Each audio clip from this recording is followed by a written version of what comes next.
Ordenar un entorno en crisis siempre es una misión cuesta arriba. Puede ser visto como el recorrido por un terreno árido, bajo un inclemente sol, con cuervos revoloteando cerca y el fatalismo en la mochila. Michel Petit, en su libro El arte de la lectura en tiempos de crisis, afirma que en ciertos momentos de la vida, cada uno de nosotros es un espacio en crisis. De ser así, todos podemos llevar, además, la crisis como parte del equipaje. Pero en el caso del adolescente, la crisis es mucho más que una compañera constante. Ellos son la representación de estos estados de crisis. No es su culpa, están adentrándose en un mundo contrario, donde los adultos toman decisiones ajenas a sus criterios, donde la vida se les hace confusa porque las cosas, como las tenían previstas, dejaron de ser como eran. Su cuerpo y su voz cambiarán, los ideales, sentimientos y la relación con el otro. Todo está bajo sospecha e irá cobrando un nuevo significado. Esta es una de las poderosas razones por las que las representaciones culturales, sobre todo la literatura, el arte y la música, resultan un buen asidero en este tránsito. En ellos se establece no solo una organización, sino también los referentes necesarios para comprender el mundo e identificar al lector adolescente con esta reestructuración del universo. Marjane Satrapi es un buen ejemplo, retratando en cada uno de los libros que conforman la novela gráfica Persépolis distintas formas de rebelión contra las crisis. Persépolis construye a partir de las viñetas un orden gráfico del mundo, y con las palabras, una significación de las cosas. Esto hace que el lector adolescente tenga una identificación vital que va más allá de la realidad iraní. En el primer libro, que habla sobre la infancia de Margie, el personaje autobiográfico de la autora, se muestra la mirada absoluta de sus ideales. Esta niña se rompe irreparablemente ante la muerte injusta de su tío por razones políticas. Margie decide enfrentarse al dios de su imaginación, aquel que tiene el rostro de Marx y al que ahora ella rechaza. Marjane Satrapi entrega al lector, al final de este libro, una viñeta, página entera, que hace referencia al vacío que deja la conciencia de la adultez. Margie está con los brazos abiertos, flotando en la oscuridad del universo con algunas estrellas, un planeta y el rostro de desconcierto y angustia de esta niña que le teme al vacío. La narradora del relato, la misma Satrapi, adulta, anuncia en el margen superior de la viñeta con su voz omnipresente. Así que me quedé sin punto de referencia. ¿Podría pasar algo peor? Y en una burbuja se lee el grito de su madre advirtiendo que se acaba de iniciar un bombardeo. La crisis es como la nada, ese espacio donde el mundo personal debe empezar desde cero. En este caso, la adolescencia de Margie comienza con el estallido de una guerra. Margie concibe esta posibilidad como una mirada positiva de la crisis, donde el adolescente inicia la búsqueda de una identidad a pesar de las condiciones adversas. Se crea un espacio íntimo e individual desde donde se desmonta el mundo. Es por esto que Satrapi no solo relata las convicciones de Irán en contra de las necesidades de un pueblo, sino que muestra la rebeldía de este pueblo desde el aparente silencio. Es un marco referencial de la realidad de Irán, donde además el libro fue acusado de mostrar una visión irreal de la revolución islámica. Su censura logró que figuras del feminismo iraní como la periodista Shala Sherkat y productora de la revista Sun, censurada también en el 2008 por tratar temas como el maltrato de la mujer, no pudiera acceder al libro a pesar de conocer la importancia entre algunos lectores anónimos de Teherán. Algunas personas se rebelaban ante los espacios represivos de la crisis. Esta cotidianidad está también representada en el segundo libro de Persépolis, haciendo énfasis en la rutina diaria y gustos juveniles de Margie, quien se enfrenta a un espacio hegemónico que prohíbe e impone condiciones. A esta adolescente le gusta oír Iron Maiden, vestirse con zapatillas Nike y chaqueta de jeans, pero debe hacerlo desde los espacios de ocultamiento bajo los códigos de ropa impuestos a la mujer según el Islam. Esto revela no solo su dinámica ante el entorno y su lucha de las ideas, sino como la dinámica de los padres también asume el riesgo para complacer los gustos de su hija. Es así como en algunas viñetas se narra el viaje de los padres a Estambul, donde descosen el abrigo del padre para introducir dentro un afiche de la cantante de pop Kim Wilde y poder entrar con él por la aduana de su país. La respuesta no es cotidiana, parece poco creíble y hasta humorística, pero es parte de una identidad real a la que se le suma el tenso aliciente narrativo de que todos estos actos son punibles y las decisiones adolescentes se pueden transformar en un riesgo mortal en Irán. La astucia adolescente la rescata muchas veces de estas peripecias, hasta que el miedo la obliga a salir del país lejos de la comodidad del hogar en el tercer libro. Este viaje a Austria la enfrenta a un proceso de identidad tan profundo que abarca no solo a las mujeres, sino también a hombres adolescentes. Cuestiona su cuerpo, su fe, su familia, su nación. Hace del viaje iniciático un estado real y universal. En su relación con el otro, identifica los cambios de su cuerpo y las costumbres de su país y conceptualizará de manera irreverente a la verdura, es decir, el gran tamaño de su nariz, un rasgo definitorio de su personalidad al que debe acostumbrarse. Margie debe enfrentarse a la crisis de ser un sujeto independiente, cuando su dinámica se construyó desde la absoluta represión. Es un mundo de normas nuevas que la sobrepasan, por lo que regresa a Irán tras el fracaso que implicó ser libre. Con este inicio le damos la bienvenida a la Biblioteca de Noche. Cae el anochecer sobre los techos del mundo y nos armamos de libros, tacitas y lectura combativa.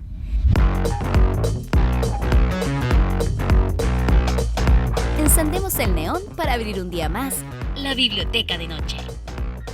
La puerta está entreabierta para que te asomes y nos sintonices por Holística Radio. Se abren las palabras y encendemos nuestras mentes en este espacio radial para compartir el calor de las palabras en compañía de las voces tras los oficios del libro. Te estamos esperando frente a nuestros micrófonos con alta motivación y nuestras agüitas maliciosas de medianoche. Comenzamos.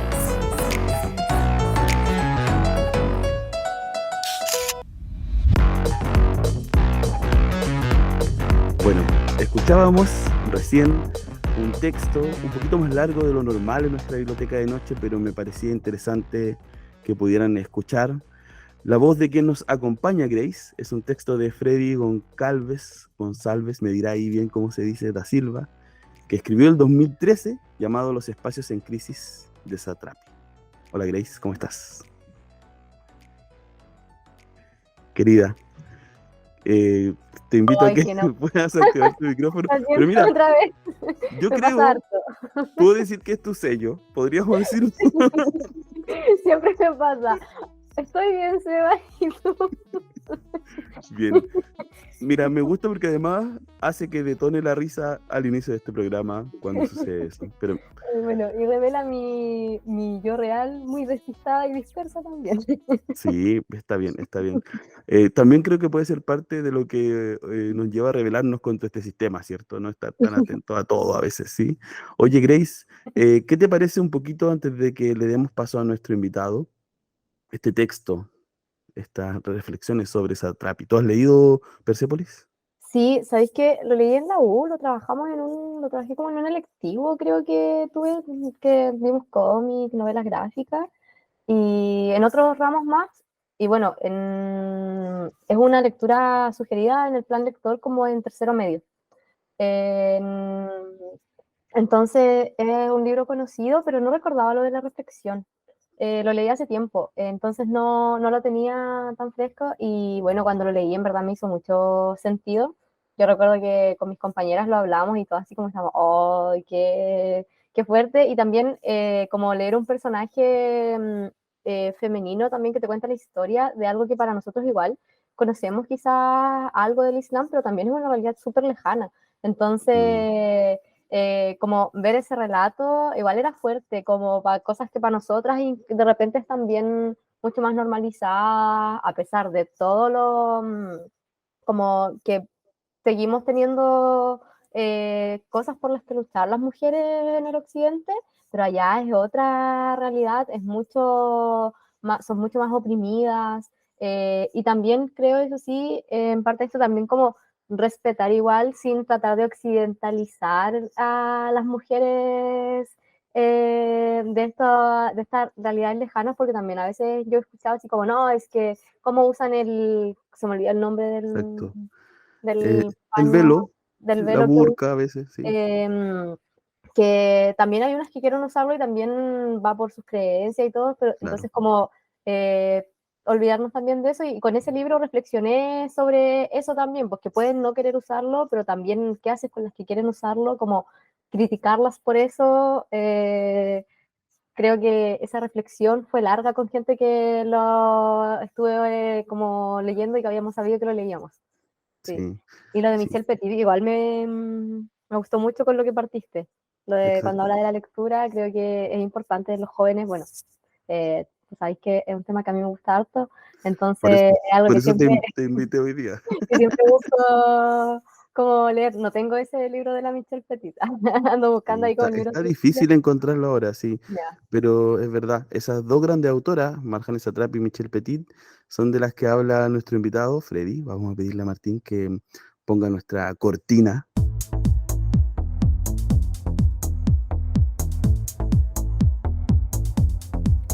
Las voces tras los libros. Llegó visita.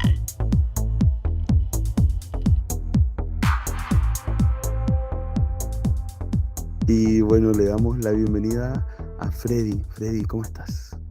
Hola, Sebastián, hola Hola. Grace, ¿cómo están? Debo Bien. decir que agradezco, Grace, que incorporaras la risa de inicio, que rompe un poco la tensión eh, inicial. Y nada más quería apuntar que escuchaba a Sebastián al principio y yo decía, wow, ¿quién escribió eso?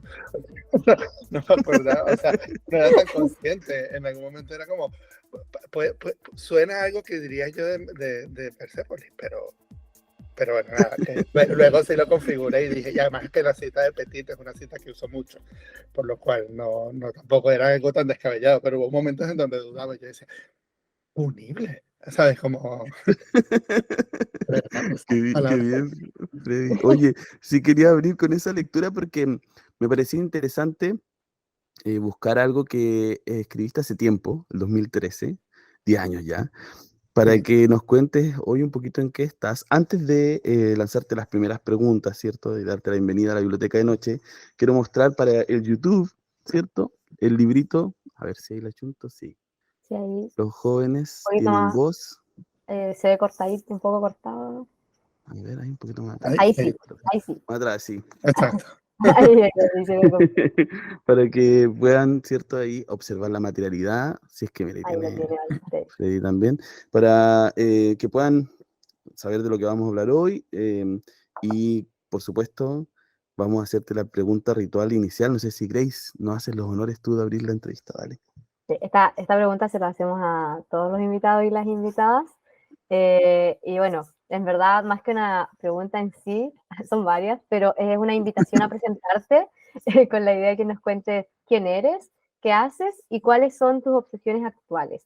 Sabemos que es amplio, pero ahí lo que tú quieras contarnos sobre ti y quién eres para que la gente te pueda conocer.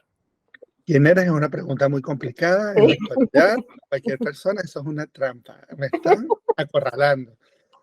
Eh, ¿Quién soy? No lo sé. Estoy en configuración, digamos. No, a ver, hay dos formas que me gusta de presentarme, porque a mí me cuesta mucho, porque, bueno, suena vanidad, que no lo es, pero hago muchas cosas que parecieran incoherentes entre ellas, pero yo suelo procurar que tengan una cierta coherencia. Entonces, por un lado digo que soy un espía del mundo cultural, porque eso ayuda como a incorporar el hecho de que, pero trabajas en edición, pero haces mediación, pero escribes, pero... Entonces, bueno, digo sí, porque soy un espía, estoy tratando de entender al mundo editorial, sobre todo de la literatura infantil y juvenil, que ha sido siempre como una cosa que me ha obsesionado después de los guiones de televisión. Son como dos líneas paralelas que convergen y se quieren entre ellas. Bueno, creo que ganó más el de la literatura. Venció, digamos, mitad de una vida fue una cosa, mitad de una vida otra. O la otra forma en la que me gusta presentarme también es que soy un mediador cultural. Me gusta mucho el término de la mediación lectora. Tengo complicaciones con animación, promoción y mediación lectora, pero eh, digamos que a mí me gusta mucho hablar de la mediación en general. O sea, es a lo que me dedico actualmente. Tengo un proyecto que ya lleva alrededor ya casi de 15 años, que se llama PES Linterna, que es un proyecto de trabajo directo con jóvenes. A partir de allí, de la idea de ese blog, que es inicialmente lo que ocurre cuando nace Pez Linterna es este blog que se puede encontrar, pezlinterna.com. Nace de la necesidad, en el momento en que nace, de darle la posibilidad a los jóvenes de que tuvieran diálogo directo con las personas que decidían qué leían o qué no leían. Nace, de hecho, del trabajo directo con el Banco del Libro. Yo trabajo en el Banco del Libro, que es la representante de IBI, que es como la gran institución de literatura infantil y juvenil en el mundo. Allí viven casi todos los países. Y el Banco del Libro es una de las instituciones que ya tiene más de 50 años y que fue fundacional para lo que era la literatura y la mediación lectora en Latinoamérica. Yo tuve la oportunidad, la fortuna, la verdad, de trabajar en el Banco del Libro y trabajando allí junto a los mejores, que son unos premios que ellos celebran todos los años de libros publicados en español, de hacer tanto el trabajo de los mejores desde la creación, jurado, etcétera, etcétera, con las personas que decidían, profesores, editores, mediadores, etcétera, y recuperar un espacio que ya habían intentado hacer años antes, que era un club de lectura con jóvenes que decidiera también a partir de esos libros que se habían seleccionado, que un comité había seleccionado. Entonces, poner en diálogo lo que decidía el profesional de la materia y lo que decidía el joven, que era el lector del que estábamos hablando, a ver si existía algún tipo de coincidencia. Esto nace a partir del momento Harry Potter, Crepúsculo, saben, como el gran boom de lo que fue la literatura Young Adult y bestseller como referente. Entonces, bueno, el ejercicio fue muy interesante porque al fin y al cabo los libros que decidían los jóvenes estaban muy mediados por la mirada que ellos creían que tenían que tener los libros que deberían leer ellos, pero a la vez, cuando ya finalmente encontraban este gusto personal, pues descubrías que, por ejemplo, el primer libro que ellos seleccionaron fue un poemario de Nicolás Guillén, ¿no? Estuvo entre los finalistas, digamos.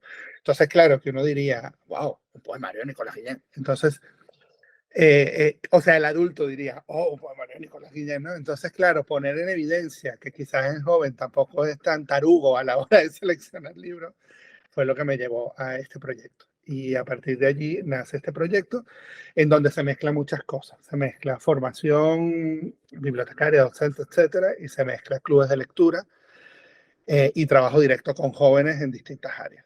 Yo actualmente llevo clubes de lectura en distintas partes, distintos países, distintas bibliotecas, con jóvenes, que es el área que realmente... Miren cómo resumí absolutamente todo y saqué aquí toda la maleza de todo lo demás que está alrededor. Pero bueno, eso. Y curiosamente edité este libro. O sea, y que en el medio, que es otro raro que hay allí, de las cosas raras que suelo hacer, no, bueno, de las cosas de la profesionalidad que me han llevado a hacer, he buscado la posibilidad. Digamos que he tenido la virtud de siempre tratar de llevarlo todo hacia eso, los jóvenes, ¿no? Como enfocarlo allí.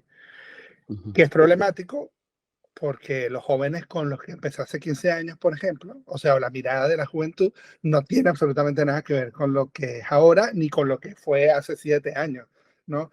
No me gusta quizás usar la palabra generación, pero sí es verdad que esto ha variado y esto te obliga también a ti a estar constantemente en una carrera de entendimiento a veces bastante agotadora. Claro, claro, es verdad, porque además, como tú bien dices, cambian las juventudes, ¿cierto? Las formas de ser joven, pero también la mirada que uno tiene desde su generación hacia la juventud, Claro. es un prisma extrañísimo, ¿cierto? Que se va mezclando. Oye, Freddy, dale nomás, dale.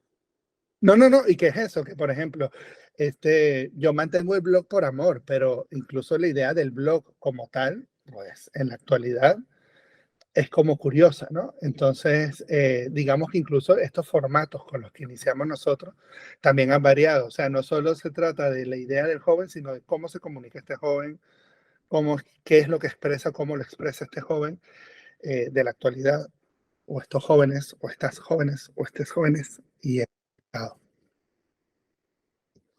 Súper. Oye, Freddy, mira, hiciste un buen resumen y además nos cuentas, creo que estas relaciones posibles con el mundo del libro, ¿cierto?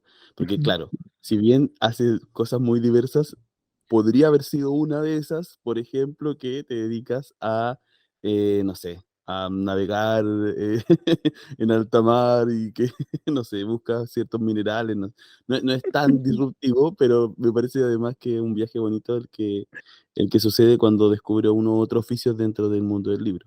Gracias por compartir. Es el misterio del espía, Sebastián. Digo que son Sí, muchas cosas para que la gente diga, ah, me encanta, me encanta, me encanta. Además, sí, se te ve en varios lugares. A mí me sorprendió mucho. Yo quizás me he alejado harto en lo personal como mediador de la literatura infantil y juvenil. Por eso además invité a Grace, que tiene mucha más relación con esa literatura. Pero también me sorprendió saber que libros tuyos están publicados acá en Chile, que son de acceso, se leen algunos de ellos. María Diluvios, creo que María Diluvios, ¿cierto se llama? María del Obvio, sí. Lo había visto antes, había visto tu nombre, pero no había asociado tu cara cuando nos conocimos, así que mira, me parece hermoso. Oye, te quiero invitar, antes de que nos lancemos, ¿cierto? A pensar juntos, a imaginar, a conversar, ¿cierto? Que nos cuentes un poquito del libro ¿Vale? que tenemos, ¿cierto? En nuestro poder y que finalmente nos une hoy. Me pareció muy interesante, yo no quiero contar tanto, quiero que tú en tus palabras nos narres un poquito qué vamos a encontrar en Los jóvenes tienen voz, qué hay acá. Fíjate que fue una experiencia muy curiosa porque me escribe el jefe editor, Juan Felipe Córdoba, de la Universidad del Rosario, de la editorial de la universidad en Colombia. Eh, o sea, no sé muy bien si era un poco en plan, asesórame o en la asesoría como, listo, eres tú. O sea, nunca voy a entender el clic exacto, pero fue como muy interesante porque ellos habían realizado, a ver, este libro parte de una necesidad muy específica de la Universidad del Rosario. Ellos habían hecho un estudio con jóvenes que se llama ¿Qué piensan, sienten y quieren? Creo, los jóvenes, creo que así se llamaba la encuesta, que fue una encuesta que organizó una empresa que se llama Cifras y Datos junto a la Universidad del Rosario. Y claro, aquí ocurre un fenómeno muy extraño porque ellos hacen esta primera encuesta y luego de esta primera encuesta es prepandemia, llega la pandemia y entonces, claro, todas las necesidades o querencias de estos jóvenes en los resultados de la primera encuesta varían en la segunda, en donde además el foco se centra en no solo en el tema de la salud, que fue uno de los grandes temas por los cuales los jóvenes luego en Colombia se alzaron en movimientos sociales, etcétera, sino también en la inseguridad que le generaba el Estado político, y de donde nace de hecho el cambio de esquema político en Colombia. La pandemia fue fundamental allí. Entonces, en este proceso que fue los resultados de las encuestas, hay un capítulo del libro que habla de eso. Es tan evidente como el cambio radical de la mirada de los jóvenes hacia las grandes instituciones políticas y religiosas, incluso con la iglesia también hubo mucho movimiento, eh, pero como la universidad y la educación se mantenían de manera sólida. Entonces, ellos querían hacer un ejercicio sobre tratar de entender el concepto de los jóvenes. Y este libro nace de esa necesidad y luego hicimos como una especie de experimento. Es un libro difícil de explicar porque está dividido en tres partes. Las tres partes hablan o parten de un lugar muy diferente y luego entre esas tres partes que son ensayos teóricos de personas académicas formales y de personas académicas en formación, porque esa también era mi intención, era como no solo fueran personas ya constituidas, sino también personas jóvenes que están en el proceso. Eh, y luego está intervenida por causalidades voy a decir casualidades, pero ahí sí hubo mucha causalidad de mi parte, unas entrevistas que hicimos a jóvenes innovadores de América Latina. Que fue como muy, o sea, porque lo que iba a pasar en el centro del libro, o sea, lo que iba a ser el hilo conductor del libro, era otra cosa. Esa otra cosa descubrimos que era muy compleja, entonces dijimos, ¿qué podemos hacer? Introducimos estas entrevistas que daban además la posibilidad de hablar de otros temas de los que no se iba a hablar en el libro, o de ponerlos sobre el tapete, quizás no hablarlos, pero sí ponerlos sobre el tapete. Y entonces, bueno, es un libro, ya hablaremos más a profundidad, porque no, pero es eso, es un libro que habla del concepto del joven en América Latina. Es la Ujú. intención inicial. Súper. Y como lo dijiste tú en tu presentación, también tiene ese enfoque que es que la voz de jóvenes esté también en el libro. Creo que Claro, eso es poco probable encontrarlo en un libro que es de una universidad, que tiene textos críticos y ensayísticos, entonces se agradece también ese respiro y es, esa es un vinculación alivio. que... Es un alivio, sobre todo porque además contrastar la realidad con lo teórico. O sea, porque el problema está siempre que cuando hablamos del pensamiento crítico desde la universidad o de la academia, todo es muy teórico, ¿no? En este caso hay cifras detrás, hay encuestas, resultados, todo bien. Pero luego en la práctica hay otras cosas que están ocurriendo que se nos escapan de las manos. Y yo necesitaba esa práctica allí. O sea, necesitaba esos jóvenes diciendo, bueno, tal vez, si lo vemos desde este lado, sea diferente. Bueno, para mí fue increíble, de hecho, las entrevistas las hice yo en la intervención. Son esas entrevistas, son entrevistas larguísimas que luego tuve que resumir en 2 o 3 páginas, pero son entrevistas de 2 horas porque para mí eran como, dame más, dame más, dame más.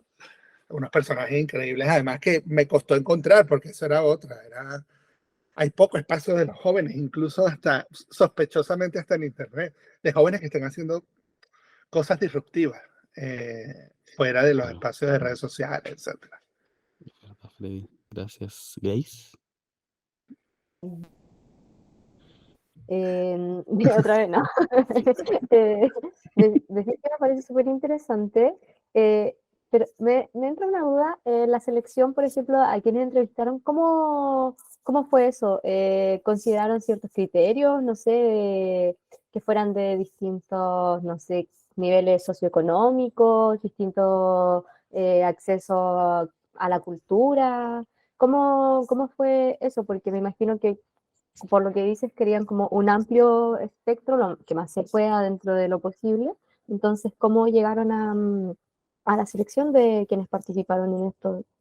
Mira, en el caso de las entrevistas, en específico, fui muy libre. Es decir, a mí me dieron absoluta libertad. Entonces, yo sí quería que hubiera diversidad racial, diversidad de contextos. Y fíjate, lo más curioso y lo más difícil fue la diversidad racial, ¿eh? O sea, si los jóvenes tienen pocos espacios dentro de las redes, los jóvenes negros, las jóvenes negras, o los jóvenes negros, están en una situación más de desventaja, ¿eh? Me costaba mucho encontrar, por ejemplo, contacto con jóvenes que pudieran hacer proyectos innovadores que no tuvieran un aval detrás, ¿sabes? O una educación privada o un apellido que los avalara. Y no eran por cuestionar el trabajo que ellos habían logrado, sino era más bien me gustaría entender la innovación desde otro lado, porque además este libro tampoco es ingenuidad, es una universidad privada, ¿no? La que está financiando el libro y mucho de lo que habla dentro del contexto de universidad que hablan, porque la Universidad del Rosario es, creo, una de las más viejas de Latinoamérica, de las más antiguas. Entonces, claro, cuando hablan, por ejemplo, en toda la parte histórica, hay mucho de la Universidad del Rosario allí, de los rosaristas, etcétera, ¿no? Entonces, claro, a mí me importaba también como, bueno, romper también un poco la línea y provocar allí como un clac, clac. Por ejemplo, hay cosas que yo lamento, y lo digo en el libro, en algún momento lo apunto al final, no incluir a gente de Centroamérica, porque fue muy difícil encontrar gente de Centroamérica que me respondiera, porque yo sí traté de ponerme en contacto con ellos, pero que me respondieran o atendieran a la solicitud era complicado, porque era muy difícil cómo conseguirlos a ellos eh, fuera de los espacios de redes sociales que ya entendemos que tienen también sus formas, ¿no? Fue difícil. Algunos, por ejemplo, en el caso de Florencia, que es argentina, me contactó con Lu porque se habían conocido en un proyecto hace años que es de Perú y Florencia y Lu están dentro del libro y son dos personajazos además muy interesantes. A mí, y que los autores ahora me van a decir que no es que no quieran los autores del libro, no, yo lo sé. Y está muy bien, han hecho un gran trabajo, pero a mí es que las entrevistas me apasionaban muchísimo, muchísimo. Entonces, claro, digamos que hubo también como esa red también entre ellos. ¿no? Como en el caso de Florencia y Lu, fue directo, fue Florencia la que me llevó a Lu. Yo no conocía, y no hay información de Lu en ningún lado, lamentablemente. Legman, por ejemplo, estaba en la raya, en el borderline entre el joven y el adulto, Legman Tiller, pero era un chico que hacía un trabajo increíble en tribus indígenas, usando ingeniería y respetando como la identidad cultural de los pueblos originarios a los que iba. Entonces, claro, era como, a ver, ¿cuántos que cumples años tuyos? Sacando así la cuenta. Todavía eres joven. Y luego serás joven adulto. Ahí hubo como una permisividad de mi parte. Pero claro, es que la historia de él y cómo construye la empresa en la que trabaja, que se llama Guayuda, con los Guayú, parte de una identidad propia que nace del padre, que es indígena, pero además nace de un lugar, nace de toda su juventud. O sea, es un trabajo que él ha estado haciendo desde muy joven, ¿no? Constantemente. Y dije, esto yo necesito contarlo. Y luego con los textos teóricos, las personas jóvenes sí eran personas con las que ya yo había tenido contacto, que los había visto en congresos, que los había visto en varias, o había escuchado algo que habían hecho. Entonces allí sí los invité ya de manera mucho más formal a participar dentro del libro. De hecho, hay un capítulo maravilloso sobre las periferias, que estaba escrito en portugués porque es Bruno Sousa y Felipe, el nombre de Felipe, el apellido de Felipe. Siempre se me olvida el apellido de Felipe. Costa, creo que es. Ya lo reviso. Felipe Costa, sí. Bruno Sousa y Felipe Costa son muy jóvenes. Son muy, muy jóvenes. De hecho, a él lo llaman Bruniño. Y él es y odia ya que lo llamen Bruniño, obviamente. Ya es Bruno Sousa, ya tiene 25, 26, no me acuerdo. Pero me parecía muy interesante porque él siempre, su trabajo ha estado muy vinculado siempre desde la mediación en bibliotecas comunitarias de una zona súper periférica de Brasil.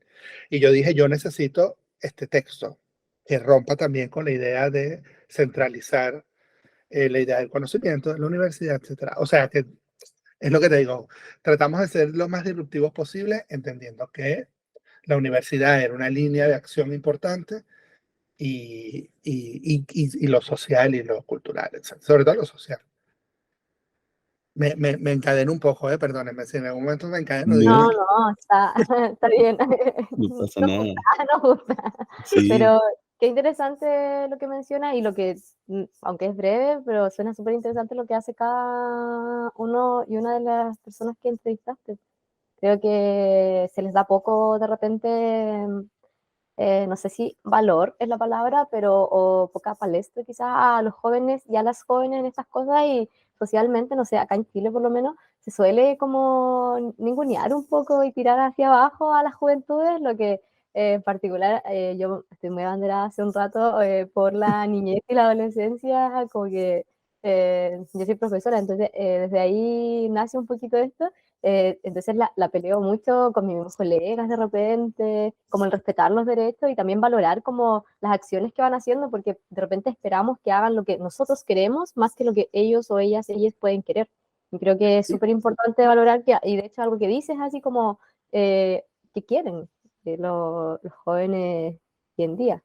Y fíjate que es muy curioso porque de los 6 chicos, por ejemplo, que entrevisté, de los chicos y de las chicas, y de los chicas, porque es género no binario, es muy interesante porque digamos que las 3 personas que han mantenido de manera sostenida un proyecto y que ha tenido largo aliento han tenido apoyo de la universidad en distintos niveles. Pero las otras 3 personas que lo hacen, bueno, Pamela en México está muy ligada con organizaciones de lucha por el medio ambiente que pues, la llevan a otro lado, ¿no? Pero por ejemplo, Florencia que estuvo muy, muy implicada con la Marea Verde en Argentina, luego de que de ese proyecto perdiera interés en alguna de las organizaciones, ese proyecto se quedó allí. Entonces, claro, es como aliento de un día, ¿no? O Luque trabaja eh, vinculado con una asociación cristiana, siendo género no binario, por los derechos de los niños trabajadores, porque él no puede cambiar el sistema y necesita que los niños tengan una protección.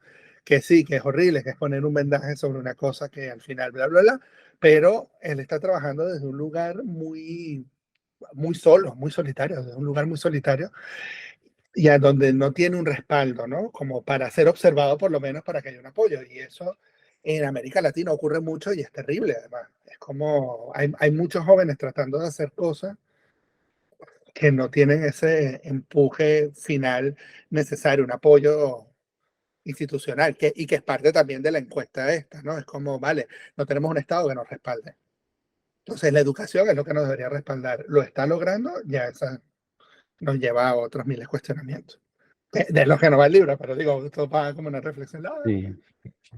Oye, Freddy, me gustaría preguntarte, porque finalmente de tu presentación y del libro hay algo que cruza esto, que es tu preocupación, ¿cierto?, por cómo visibilizar, movilizar, em, abrir, ¿cierto?, el diálogo con jóvenes, pero también quizás que otros y otras que somos adultos, también podamos abrir esa visión que tenemos, ¿sí? Que muchas veces es sesgada, Grace lo dijo, hay un ninguneo, una ceguera. En Chile tenemos un presidente que es joven, ¿cierto? Y es parte de lo que se usa en contra, ¿cierto? Muchas veces de él, de que no sabe, de que quizás le pasa algo como que inevitablemente revolucionario le mueve porque necesita, porque es joven, imaginándolo como que casi que tuviera quizás 13, 14 años en una etapa hormonal de verdad intensa.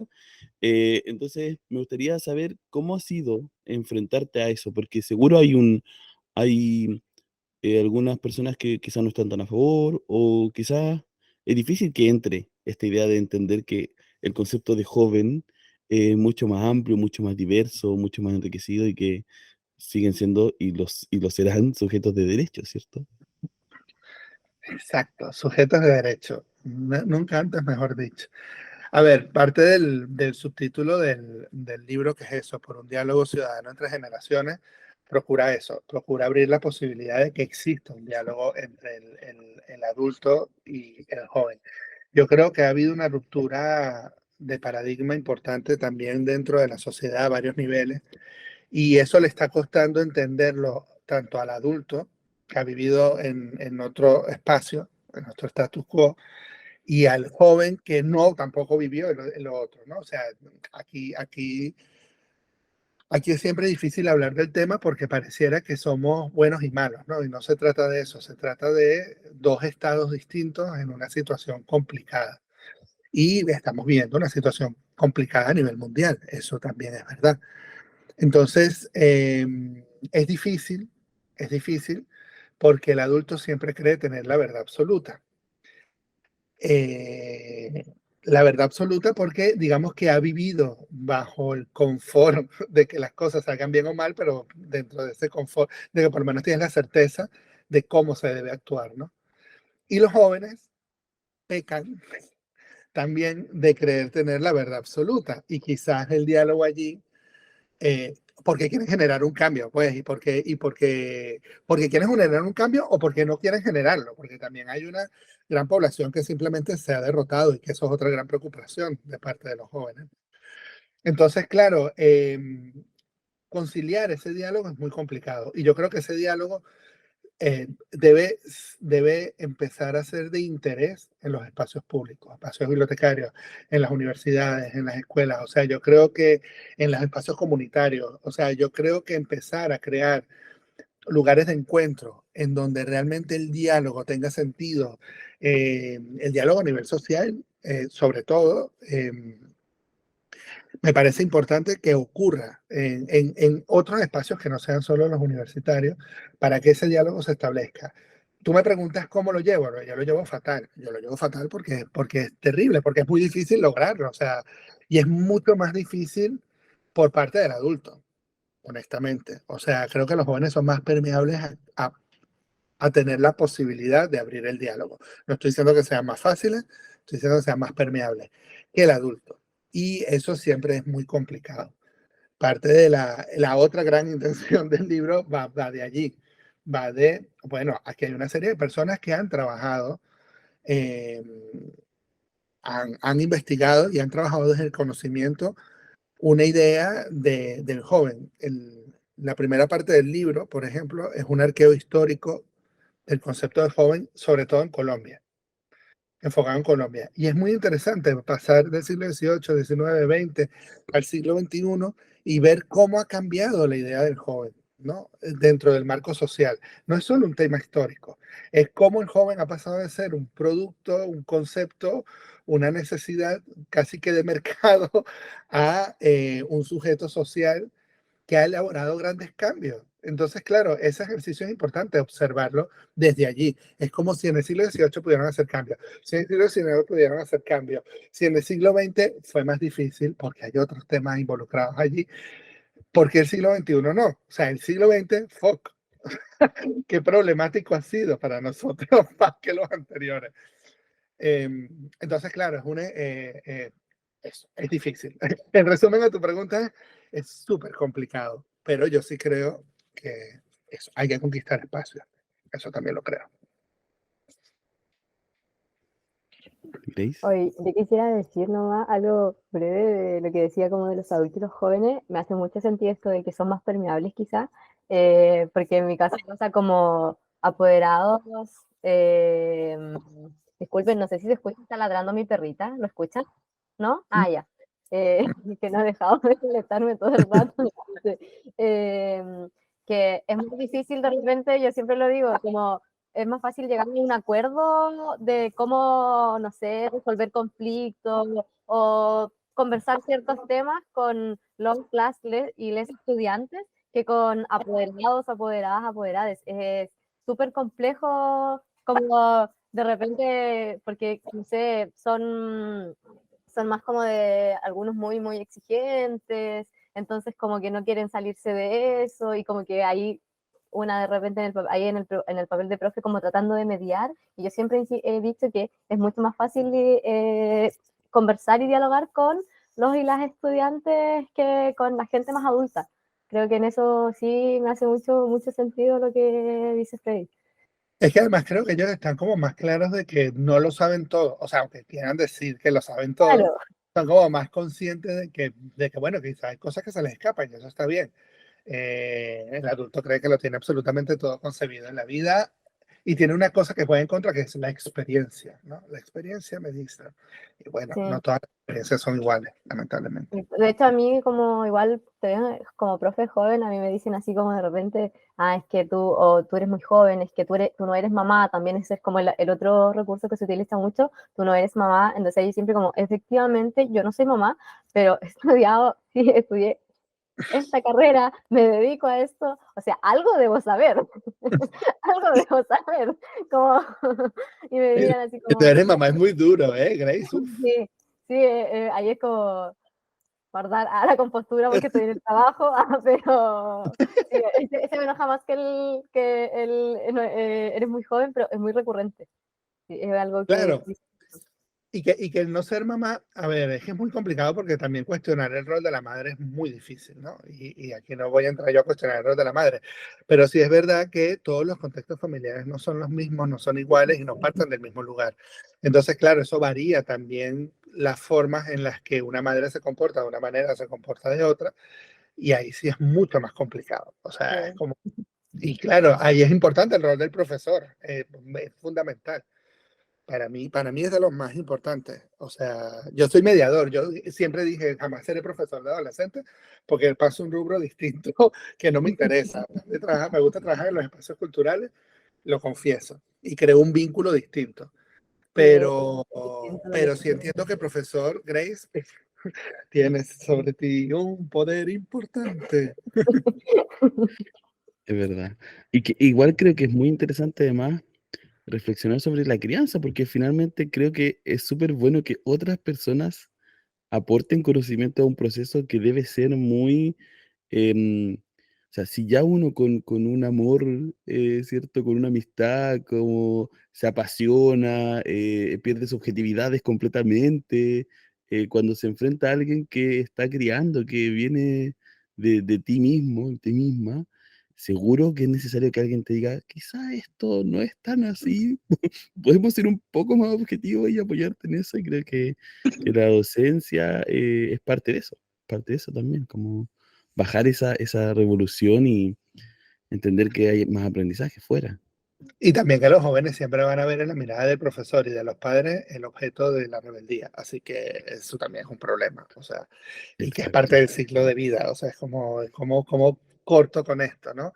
Quizás el profesor mucho menos, pero las ujú, tensiones madre, padre, hijo, tutores legales, otro tema muy complejo. exacto. Me parece además, bueno, quiero hacer una pregunta que no está en pauta, pero quería decir que me parece interesante esta idea de la experiencia, porque muchas veces, bueno, por lo menos a nuestra edad, que ya estamos en la adultez, muchas de nuestras experiencias vienen de la juventud. Fuimos jóvenes que ganamos experiencia ahí, y por eso quizás somos lo que somos, para bien o para mal. Pero también es como que la experiencia adulta se ganara en qué lugar, como en un espacio vacío, vacuo, en donde no se atravesó una experiencia juvenil. Es súper extraño igual.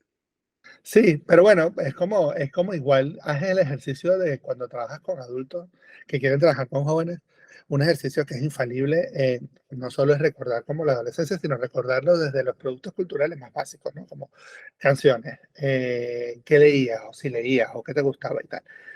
Y es verdad que uno recuerda a la juventud, o sea, esto es como muy desigual, no hay un recuerdo de la juventud como borroso, el recuerdo de la juventud es odioso, o sea, es una cosa horrible a la que no quieres volver, es como un espacio de tránsito, eh, porque bueno, porque todas las transformaciones que ocurren evidentemente no son fáciles en ningún nivel.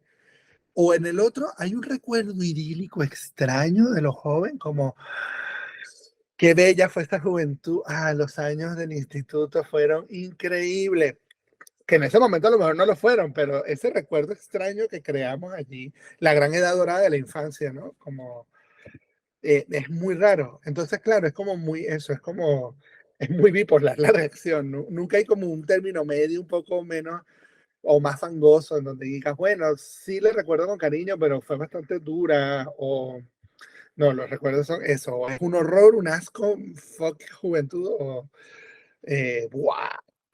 Quiero volver. Mis amigos del colegio. Oye, Freddy, mira, te voy a preguntar algo porque lo dije al principio y no te lo pregunté. Por favor, ¿cómo se pronuncia tu apellido? Ah, depende del lugar geográfico en el que esté. Mira, si yo Ok. llegara a cobrar una herencia, la pierdo. No hay manera, no hay forma. O sea, si llega a aparecer un tío lejano que dice, usted ha heredado, no hay manera. Mira, a ver, en América Latina, como en casi todos los países no existe la cedilla, soy Goncalves y yo nací en Venezuela. Que nací, crecí en Venezuela. La mitad de mi Ujú, vida fue Venezuela. Entonces, claro, yo me crié siendo Goncalves. Yo el González nunca lo contemplé. Cuando me mudé a Europa, claro, en el documento legal portugués que yo tengo es González. Entonces, la cedilla sí se usa acá. ujú. Entonces, ha sido un problema loco para mí siempre porque mitad de mi vida fui Goncalves, la otra mitad fui González. Espía, Sebastián, espía, te lo he Espía, dicho es desde el principio. verdad, hasta con cambio de, mira, Claro. con nombre Sí, incluido. no, Oye, hace mucho sentido todo. sí, No soy Freddy, soy... oye, que quería recordar, necesitaba, mira, tu apellido bien dicho, Freddy González, voy a elegir ese, para nombrar que fuiste, ¿cierto?, el editor académico de este libro, Los jóvenes tienen voz, ¿cierto?, por un diálogo ciudadano entre generaciones, editado en Colombia, ¿cierto?, la Universidad del Rosario, sí, En la Colombia, Universidad de Rosario, Colombia, sí. sí. ¿Y por qué quería decir esto? Porque estamos además saliendo, o deberíamos estar saliendo, por la radio Lafkenche, que se gestó esta relación con una radio comunitaria en la región del litoral. Y bueno, mandarles saludos, que recuerden con quién estamos hablando, ¿cierto? Y lo que quiero decir, a dónde voy ahora con esto, es comentar que este programa es grabado, estamos hablando de diferentes lugares, yo estoy acá en la precordillera de Linares, Grace está en Puerto Varas, ¿cierto? Más al sur de Chile, mucho más al sur, serán 6 7 horas, Grace, creo, desde acá. Freddy está Wow. en Más, España, sí. ¿cierto? ¿Sí? ¿En Sí, qué lugar de España está Freddy? en Gijón, al En norte. Gijón. Mira, y lo que te quiero preguntar para toda esta contextualización, ¿cierto? Y que recordemos en qué estamos, ¿cierto? A las auditoras y auditores, es una pregunta que nos viene obsesionando, yo diría, en esta temporada de la Biblioteca de Noche. Es una ¿vale? pregunta relativa, bueno, nos obsesionan varias cosas, quizás esta se podría mezclar, pero mira, no lo voy a intentar. Pero nosotros tenemos una bajada que es literatura, afectos y política en nuestra Biblioteca Sí. de Noche. Entonces, es inevitable preguntarte por algo que se gestó a través de un podcast, a través de un proyecto también cultural, que tenía que ver con el estallido de Colombia, ¿sí? Colombia vivió un estallido, en Chile también vivimos un estallido. Creo que no se han denominado así otros movimientos posteriores, vinculados, cercanos a esas fechas. Entonces tenemos ahí un diálogo con esa experiencia. Y me parecía muy interesante lo que hemos venido hablando ahora sobre Estados Unidos. La prohibición de libros en establecimientos educacionales. Hay movimientos de jóvenes que están luchando para que eso no suceda. Y hay un concepto que también me parece muy interesante que se usa ya, se usó en Chile, no sé, en Colombia, te pregunto ahí para que luego lo apuntes y me respondas, que es el de que una sociedad despierta, ¿cierto?, con este estallido. Y el estallido como una experiencia compartida. En Estados Unidos se habla de woke, que son los despiertos, como Ujú. insulto. Entonces, en esa línea, ¿cierto?, discursiva, en esta batalla cultural que nos vincula y que vincula estos tres países, estas tres experiencias, me gustaría saber cómo sentiste tú el estallido desde la conversación, ¿cierto?, el estallido de Colombia, y cómo hoy lo que sucede, y yo aquí estoy solo haciendo una historiografía imaginaria, en esta relación de estos tres lugares, ¿cierto? Que hay sin duda alguna relación, para que los discursos, los comentarios, los enojos, ¿cierto? Se parezcan mucho, y que estar despierto en una sociedad, que creer que tenemos derechos, muchas personas, y que existe esta idea del sujeto de derecho es concreta, real, frente a otra sociedad que cree que no. Y cómo se vive desde ahí, desde además, desde todas tus interseccionalidades también, Freddy. Y aquí te dejo respondiendo de a donde tú quieras, porque dije varias cosas, así que agárrate de ahí, de lo que tú quieras agarrarte. No, te lo voy a complicar horrible, te lo voy a complicar horrible, porque además fue parte de mi preocupación. Vuelvo al libro porque sí fue una preocupación en el libro, porque en el libro se habla mucho de los estallidos.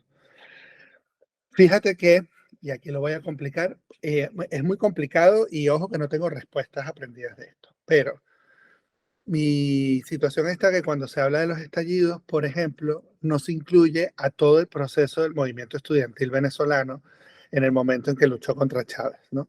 Y a nivel América en general, digamos que así como tampoco se ha nombrado a Perú o no se nombra el movimiento cubano, que al fin y al cabo no tuvo los resultados esperados, etcétera, pero es un problema y fíjate lo complicado de esto, porque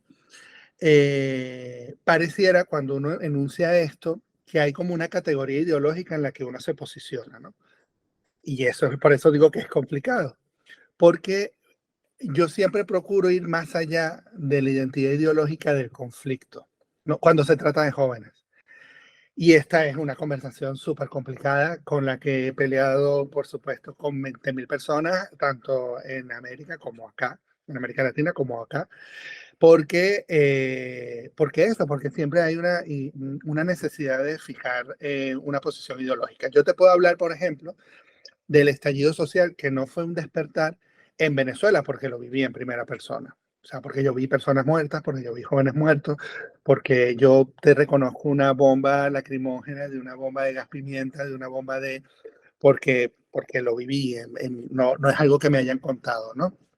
Entonces, mi preocupación con estos movimientos es que, con estos estallidos, es que hay algunos en donde el resultado, como en el caso de Colombia, como en el caso de Chile, tuvieron en un inicio como que una consecuencia positiva, es decir, bueno, lograron un cambio de gobierno, en el caso de Colombia muy específico, el hecho de que Petro ganara en estas últimas elecciones está muy de la mano con todo este movimiento y con toda la crisis sanitaria que hubo en Colombia y bueno, no solo sanitaria, a nivel general, ¿no? Entonces, claro, ¿qué pasa? Que a mí siempre me jode porque y perdón la expresión, pero es que es el sentimiento real, porque me cuesta mucho entender todavía que los jóvenes sigan siendo la carne de cañón de grandes movimientos políticos.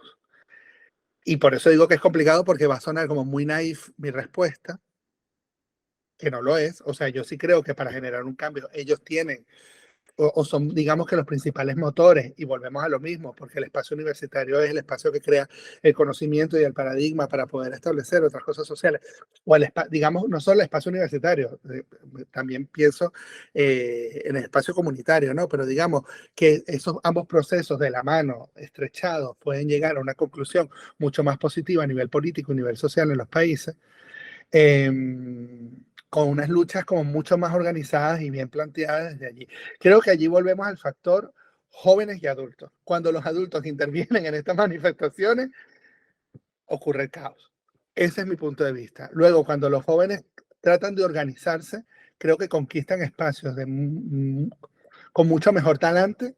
No estoy diciendo que no haya violencia y demás, ¿no? Pero creo que consiguen espacios con mucho mayor talante y mayor conciencia del cambio que quieren generar, que cuando está detrás una idea política. Entonces, en el caso de Venezuela, que es el espacio donde te puedo hablar, a mí siempre me ha parecido muy desconcertante y muy doloroso que ese estallido no fuera apoyado por un lado y que por el otro no solo no fuera apoyado a nivel continente en general, o que estuviera apoyado por personas o por países que no queríamos que fuera precisamente apoyado, pero, pero que no hubiera como que ese despertar no hubiera servido, o que esos muertos, que son muchísimos, no hubieran generado un cambio en la forma de pensar, en las formas políticas que se estaban generando en el país.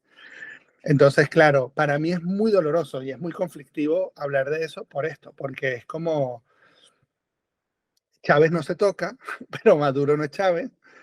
Y, y, y, y bueno, yo nunca voy nunca voy a olvidar, y perdón que lo traiga a colación, pero ahí ya que trajiste ese tema, yo nunca voy a olvidar un día de la juventud en donde estaba el gran Gustavo Dudamel, al que todo el mundo venera, en la Orquesta Sinfónica de Venezuela, tocando en un evento público de Chávez, mientras en otro lado estaban matando a un montón de jóvenes.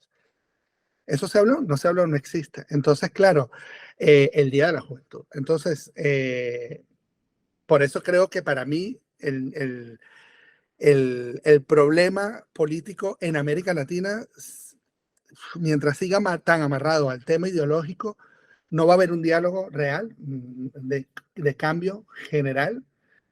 Sé que es más conflictivo en zonas como en lugares como Chile o en lugares como en Argentina, sabes, que han vivido una dictadura mucho más cercana y mucho más férrea, y eso es mucho más complicado del diálogo allí. Pero creo que hay que lograr espacio. Fíjate, en el libro hay un capítulo en donde en Colombia se creó un estatus de la ciudadanía juvenil en el 2011, y es un espacio en donde los jóvenes pueden llevar, es el único espacio que existe en América Latina donde pueden llevar al Congreso cambios que luego se van a discutir dentro del Congreso. Creo que hay que conquistar más bien como esos espacios políticos, de manera como mucho más consciente. Rosana Borges, que es una profesora de Brasil, increíble, si no la han visto, por favor, búsquenla, habla de otra cosa maravillosa, que es cómo llevar el discurso de las periferias al centro. O sea, que ella dice que de las grandes conquistas de Brasil, y el hecho de que llevaran a Lula, de hecho, al poder, que era lo que quería de alguna forma las personas en Brasil, la ciudadanía, pudiendo estar de acuerdo o no, volvemos a lo mismo ideológico, va más allá de eso. Ella habla de que hay un cambio de paradigma en la forma en cómo se ve al negro dentro de Brasil, y de cómo las periferias han conquistado un espacio de construcción cultural interesante, porque han dejado de pelear en el discurso en el centro, sino que han empezado a ser tan fuertes en las periferias, que eso ha ido como, ¿sabes?, cercando al gran centro, lo que hace que al final el paradigma sea como clac. Y esa mirada, por ejemplo, de ella me parece brutal, porque, bueno, Brasil es un gran ejemplo de eso también. O sea, han habido unos cambios importantes de cómo se enuncian y de cómo se representan ante el mundo. Entonces creo que hay que conquistar los espacios periféricos, insisto, en los espacios comunitarios muchísimo, y en los espacios culturales estoy harto de que la biblioteca solo sea un espacio intelectual. Señores, ¿no? La biblioteca son muchas cosas, es un espacio ciudadano, a los lugares que hay bibliotecas, por supuesto, y igual que las escuelas y los institutos. O sea, desligarnos de lo político es absurdo, porque todos somos seres políticos. Punto. Y enseñarlos desde temprano a entender que ellos son seres políticos y que tienen derechos y que tienen responsabilidades también, creo que ayuda a que la acción sea mucho más impactante. Luego podemos hablar del papel de las redes sociales, que es más complicado, depende de dónde se vea, pero que te dije que iba a ser más complicado, Sebas, perdón. Es lo que les digo, quizás no tengo respuesta, quizás hay Gracias. cortes de mi parte, pero en algunos puntos, pero es eso, me cuesta en ese sentido. Gracias, Freddy. Entendiendo Sí. cada proceso desde fuera, ojo. Sí, por supuesto, sí. Sí, igual es como escuchar cómo se da esto en otros países. A veces una así como en Chile, no sé, estás en tu país y no conocemos noticias, que era lo mismo que decía un poco antes, al inicio, pero no conocemos la realidad concreta de los países. Entonces tenemos muchas ideas, pero yo me acuerdo, por ejemplo, para el estallido, yo todavía estaba dentro del rango de jóvenes, de ser joven en ese año, y ahora salí de ahí, pero bueno, algo que a mí, por ejemplo, yo estudié en una universidad como donde las y les jóvenes son como conocidos como pelear ahí sus derechos, también como mucho sentido de pertenencia en la U, que es una universidad estatal y tradicional acá en Chile. Y cuando no participaba quizás o sea, participaba en las marchas, en las asambleas, y ahí yo conocí como este mundo, porque antes yo viví toda mi vida como hacia la periferia en Chile, en Santiago particularmente, en verdad, y que ahí está muy segregado. Entonces, no sé si tú conoces Santiago de Chile, que para el estallido social, ahí está para quienes significó mucho el estallido social, ya no le decimos Plaza Italia, que es el nombre como oficial que tiene, sino que siempre solemos como llamarla como Plaza Dignidad. De ahí, de verdad, hay un cambio en cómo es desde ahí hacia arriba y desde ahí hacia abajo. Cuando tú vienes hacia abajo, te das cuenta un poco de lo que tú señalas, esto de que, por ejemplo, no hay bibliotecas, porque también están para gente quizás con más dinero, entonces ya ahí hay como un obstáculo, por ejemplo, para acercarse a la lectura o a lo que se puede hacer en una biblioteca, que nosotros acá en el programa igual conversamos harto de que las bibliotecas no son solo un espacio, como tú dices, intelectual, sino que es un espacio, por ejemplo, para los clubes de lectura, que muchas veces hay gente que lo llega a entender como algo muy intelectual y en verdad no es así.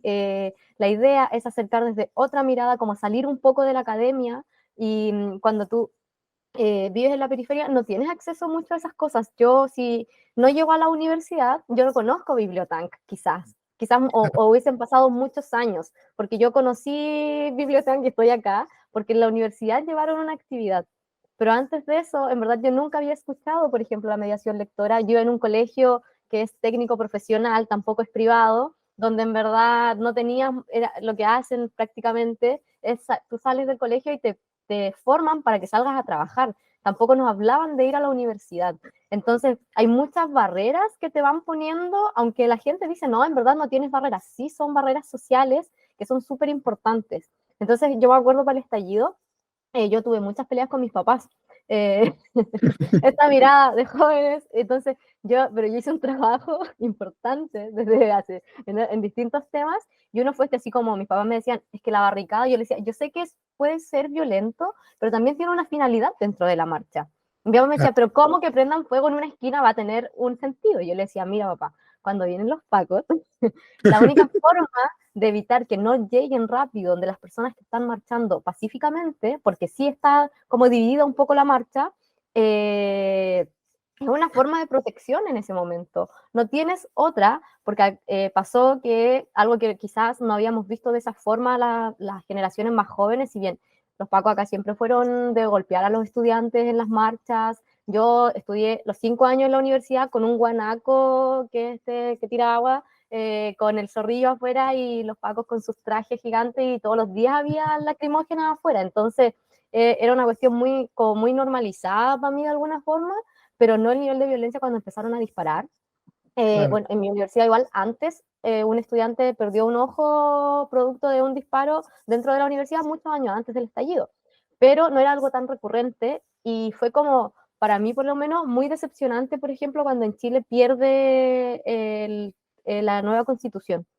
Eh, yo vi gente adulta sufriéndola, pero yo noté que en la gente que ya quizás, insisto, ¿no? Ahora ya no somos estamos dentro del rango jóvenes, pero sí gente joven como muy triste. Una situación que para nosotros, para nosotras como de la misma edad, es súper, súper triste porque sentimos que fue una lucha súper importante para quienes nos comprometimos con participar.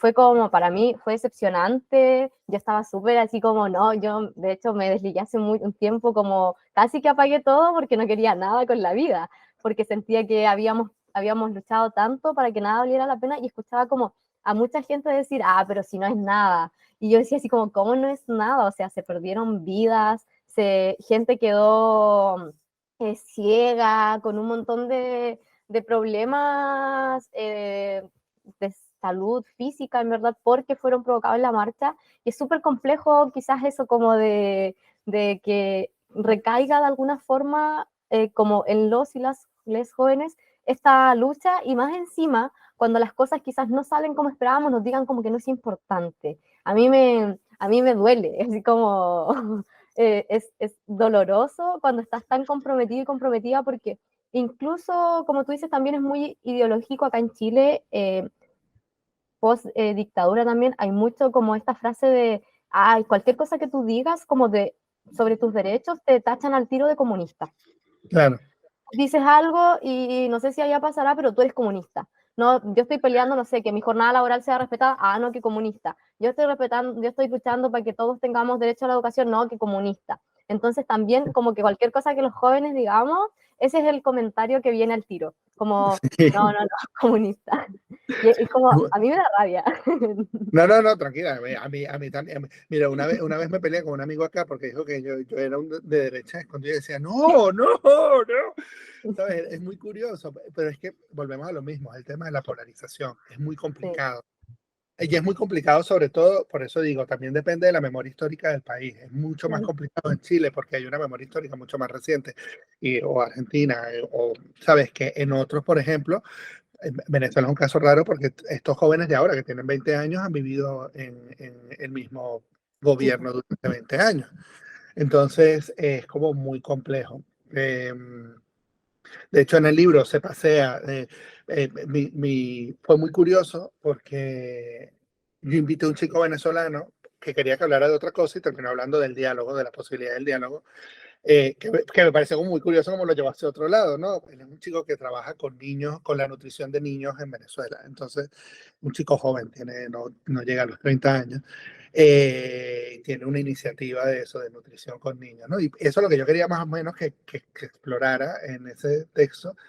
Y termina hablando del diálogo, que fue como muy interesante porque al final la universidad quería cerrar con ese texto en la edición final, porque claro, es eso, tenemos a personas de Chile hablando en el libro, Sara Bertrand escribe en el libro, se habla mucho del despertar de Chile y de Colombia, pero mucho, de manera constante, como procesos incluso a ver, a conocer, no me atrevería a decir a imitar, pero sí como a entender como el logro que han conquistado, ¿no? Y fíjate que lo que dices tú ahora, el hecho de que ahora ustedes hayan perdido esas segundas elecciones de la Constitución, eh, es como muy complicado porque ¿qué piensa el joven de ahora? ¿No? O sea, ¿qué piensa el joven de ahora en cuanto al despertarse o al hacer un estallido? ¿No? Es muy curioso, porque muchos de los jóvenes con los que yo hablo me dicen que ya saben lo que pasa cuando te enfrentas al poder. ¿Para qué te vas a enfrentar al poder? O sea, hay una negación absoluta de la lucha por preservar tu comodidad, porque más que preservar tu vida es preservar tu comodidad.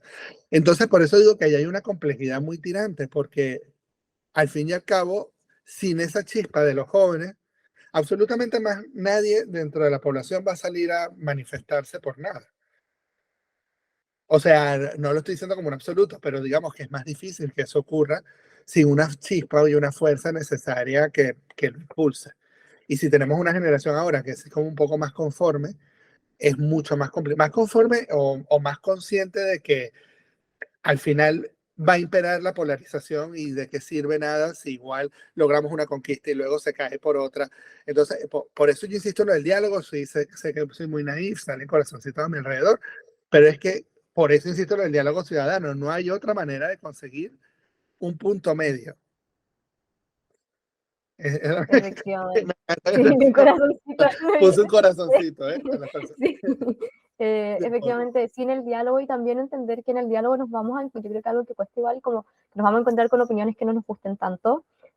Claramente yo creo que algo que siempre nosotros también acá en el programa decimos como que no sea un discurso de odio, efectivamente, que también hay otro que la gente dice, no, es que es mi opinión, cuando en verdad lo que está haciendo es un discurso de odio y es algo que, por ejemplo, yo soy profe de lenguaje también acá, soy profe de lenguaje acá, y en mis clases también siempre lo digo, o sea, las opiniones son válidas, pero si hay un discurso de odio es algo que yo no puedo tolerar. Y una vez pregunté, el año pasado hice clases en un colegio de enseñanza media, estudiantes de cuarto medio, y ahora que dijiste esto como de qué piensan los jóvenes, igual era en un pueblo en Chile, en una comuna en Chile muy pequeñita, que igual yo siempre siento que amé mucho, en verdad, me encantó mucho vivir ahí, pero como que está 10 años atrás.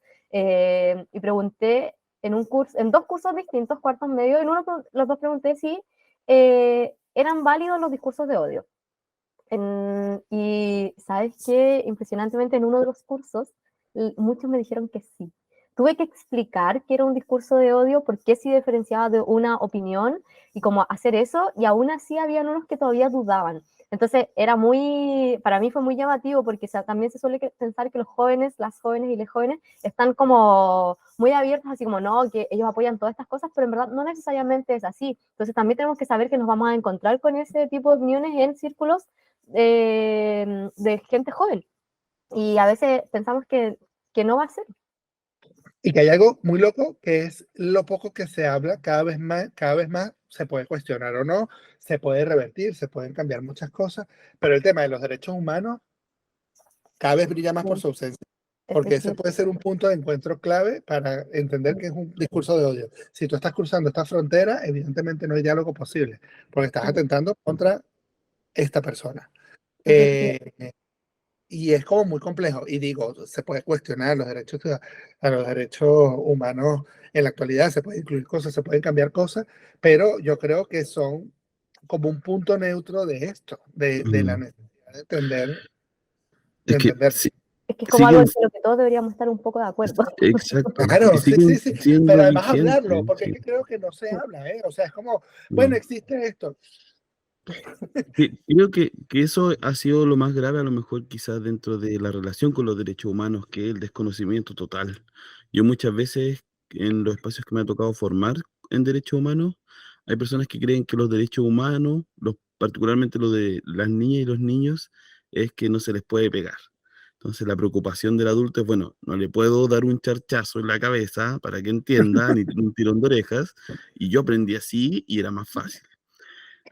Pero cuando uno empieza a profundizar y le muestra que hay derechos que protegen a los niños de la explotación sexual infantil, de la esclavitud, del trabajo forzado, parece que le dan una vuelta y dicen, quizás no debería estar en contra de esto, porque hay una simplificación de los derechos humanos que le ha hecho muy mal y que, bueno, las personas que no están tan de acuerdo en eso o que les gusta torcer algunas ideas, eh, Claro. ganan harto campo en la batalla cultural. Nos acercamos al cierre de la entrevista. Nos quedan una pregunta que esperemos que no sea tan profunda, pero que creo que con Freddy da para tener un par de entrevistas más en el futuro, hablar sobre Sí. este tema, que creo Voy a que responder sí o no, Sebastián. Tranquilo. eso sí, verdadero o falso. No, pero es que creo que es un tema interesante además de hablar. No siempre tenemos, Freddy, por lo mismo que tú decías al principio, la posibilidad de hablar con personas que desde la mediación de lectura se acerquen a los jóvenes, además con una mirada que es respetuosa, ¿sí? No una mirada como un objeto de estudio, sino como sujetos de derecho, como lo decíamos. Creo que eso también es súper interesante y creo que permite que esta obra que tenemos acá, ¿cierto? Los jóvenes tienen voz, sea una obra clave que quizás debiéramos poder revisar en detalle y que nos insufle nuevas reflexiones al respecto. Pero la pregunta que quiero hacerte, la que te quiero llevar ahora, porque también es parte de lo que nos interesa, y que esto es posiblemente parte de un coloquio, un seminario, pero es relacionada con la selección de libros. Porque tú lo nombraste al principio, y creo que finalmente lo que aporta tu libro hoy es un enfoque, así como el enfoque de género, poder tener un enfoque en la juventud y desarmar algunas ideas que tenemos es clave para enfrentar esta pregunta, que es la siguiente, redoble de tambores. Eh, quiero que nos cuentes un poquito sobre esta idea que nos entregaste sobre quién habla de los libros sobre jóvenes, quién decide lo que debieran leer, ¿y qué deberíamos saber quizás al respecto? Imaginando que hay una persona que trabaja en bibliotecas, que se dedica a mediación de lectura, que es profesora, profesor, que nos está escuchando, ¿cierto? Para desarmar cuando subestimamos a la juventud, cuando existe un paternalismo, no, esto no lo van a entender, ¿cierto? ¿Qué les recomendarías tú, qué estrategias para que quizás podamos torcer un poquito y salir de esa comodidad de la adultez, ¿cierto? Sí, no, no. Siguiente pregunta. Ah, mentira. Eh, a ver, a ver, estoy tratando de elaborar la respuesta lo más sucinta posible. No, A ver, dilo como necesites decirlo, no, Freddy, no, no, tranquilo. no, no, no, sobre todo para no encadenarme, que este tema, eso sí puede ser muy largo, un tema, pero a ver, Habrán futuras entrevistas por si necesitas que hablemos una hora de esto también, pero ahora, ¿cómo nos no, no, no, acercamos a este tema? breve, breve. A ver, para mí hay un tema importante con la selección, que es la condescendencia que solemos tener con los jóvenes, ¿no? A la hora de elegir libros. Existe, esto es una discusión como muy tonta, pero bueno, la literatura para jóvenes existe, ¿verdad? Es una forma de creación de libros que existe. Hay sellos editoriales que se especializan en eso, y en América Latina muchos de esos sellos editoriales además participan de los planes lectores educativos de las escuelas y de los institutos. Sin ir más lejos, María Diluvio, que la nombraste al principio, forma parte de los planes lectores de Chile y de Colombia, de algunos planes lectores, ¿no? De editoriales que apuestan a eso. Entonces, esto existe, pero yo creo que hay que ir complejizando la mirada, complicando o hacer más compleja la mirada de los jóvenes acerca de cómo se relacionan con la literatura. La literatura actualmente está cruzando por un proceso grande de la autorrepresentación, que es fundamental porque es la única manera en la que eh, em, muchas de las conquistas que se han logrado a nivel social tienen espacio para poder representarse, ¿no? Entonces, me parece como muy importante que a veces nos centramos solo en el aspecto literario y quizás dentro de esta autorrepresentación, aquí no estoy cuestionando calidad o no calidad, también hay lugares, sobre todo en Latinoamérica, que nos ayuda a nosotros, que los ayuda a ellos sobre todo, a poner en manifiesto inquietudes que tienen. Entonces yo creo que también hay que apostar a la literatura no solo de la manera más canónica posible. Yo sí creo que la literatura es un oficio, es un arte, que hay que saber entenderlo, que hay una complejidad en la estructura de la ficción, por ejemplo, o de la idea editorial de construir un libro, que es importante entenderla, pero también comprender que la literatura nos sirve a nosotros para traducir al mundo. Y los jóvenes están en una etapa donde no siempre saben cómo traducir eso que sienten o esa forma de ver el mundo. Entonces, creo que debemos quitarnos el chip de literatura juvenil, creo que debemos ampliar el marco, y miren que estoy echando bosta a mi terreno, pero digamos que hay que ampliar el territorio, siempre lo digo, entender también cómo son estos jóvenes. Si tú le das a un joven que tiene un proceso lector desigual con respecto a sus compañeros, no esperes que él vaya a entender un poema de Gabriela Mistral de la misma manera que lo van a entender los otros, que lo va a entender otro que tenga un recorrido lector diferente. O sea, creo que hay que entender, hay que establecer vínculos con los lectores para entender cómo son sus recorridos, sus evoluciones lectoras, y a partir de allí saber qué se le puede ofrecer o qué no. Una de las cosas que pasa terriblemente en los institutos y en los colegios, que yo entiendo que tiene que ocurrir, es la lectura obligatoria, ¿no? Por ejemplo, sé que es complejo ese tema, y por allí no me voy a meter, pero no todos tienen las herramientas para entender una novela de la misma manera y para enfrentarla de la misma manera, y mucho menos cuando se trata de un clásico o de una novela con sus propias dinámicas de dificultad. Entonces, creo que es importante no temerle a mostrar cosas, no temerle a la poesía. Yo creo que la poesía es un gran vínculo de acercamiento con los jóvenes y de formas de traducir el mundo. Insistir también en lo bello, insistir en otras formas también de acercarse a lo cultural, el arte, la fotografía, entender que hay otros vínculos que se pueden llevar desde el libro, las series de televisión, las películas, o sea, los fanzines que a mí me parecen fundamentales que también se lleven y se empiecen a promover los fanzines, porque hay una gran cultura de fanzine en América Latina que sigue alimentándose. Por cierto, hay un texto maravilloso de fanzines que se los recomiendo en el libro, que escribió un chico joven, que como curiosidad es Jaime Yáñez y Valerie Wengen. Son de los primeros chicos que estuvieron en el club de lectura, aquel que conté al principio del Banco del Libro, cuando tenían 14 años, 13 años. Ahora ya son gente adulta que escriben textos de fanzines. Esto lo quiero decir porque estoy orgulloso de ellos dos. Jaime y Valerie, ¿no? Los amo. Entonces, bueno, a lo que voy. Eso, y que hay lugares donde las bibliotecas tampoco tienen un mayor número de libros, ni tienen el poder adquisitivo para conseguir libros. Entonces, también entender cuál fondo tienes. O sea, a veces nosotros nos volvemos locos en poner a leer libros. Ahora yo ando en un proyecto con Nicaragua, por ejemplo, que es dificilísimo encontrar libros en Nueva Segovia, en Nicaragua. Y tenemos varios clubes de lectura ya con jóvenes, y ha sido como muy interesante el proceso de selección por eso. Es como entender qué es lo que no hay para saber cómo llevar lo que hay también. Y leer, señores, hay que leer. Si ustedes quieren que la gente lea, lean.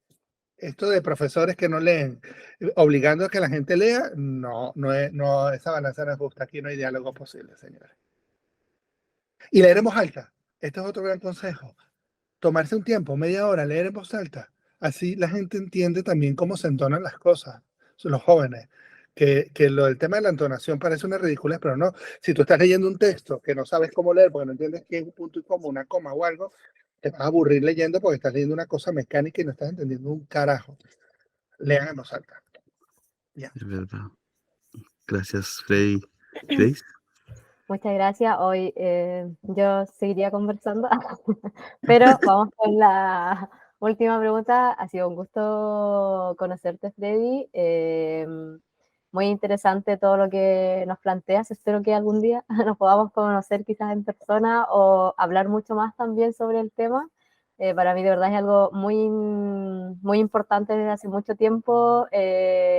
Como aprender también a crear espacios respetuosos con las y les jóvenes. Creo que también es algo primordial, crear espacios donde se respete lo que puedan decir sin juzgarles, escucharles, y todo lo que implica respetar sus derechos, que creo que es algo que también a veces adultos no sé, como adultos nos olvidamos un poquito de eso. Entonces, de verdad, aprecio mucho y creo que es muy importante el trabajo que se hace y que estás haciendo con los jóvenes. Y para terminar, ya nos queda lo último, que es algo también que hacemos con todas y todos los invitados, que nos presentes la canción con la que nos quieres dejar para cerrar esta entrevista, y además que antes también de mandarnos la canción, que tienes un tiempo ahí si quieres alguna descarga, algo, no tenemos censura a nosotros acá, así que es libre de decir lo que gustes y luego dejarnos con la canción, presentarla como si tú fueras el que está conduciendo el programa. Así que te dejamos aquí en esta, Oh, en vaya, esta vaya parte. complejidad. No. A ver, como creo que he hablado mucho, creo que no tengo más que aportar que la canción. Es decir, muchas gracias por la invitación, en primer lugar. Segundo, es un diálogo, ha sido demasiado rico conversar con ustedes y es como un diálogo, eso que puede ser profundamente mucho más extenso. A mí me apasiona, sobre todo porque cuando hay como tantas ideas volando alrededor, siempre es como muy bonito estrechar lazos y contradecirnos y falta como alcohol aquí, como que no, estoy de acuerdo, otra cerveza. Eso quizás. Pero bueno, eso lo entregará la presencialidad cuando nos encontremos en la vida, que seguro me pasará.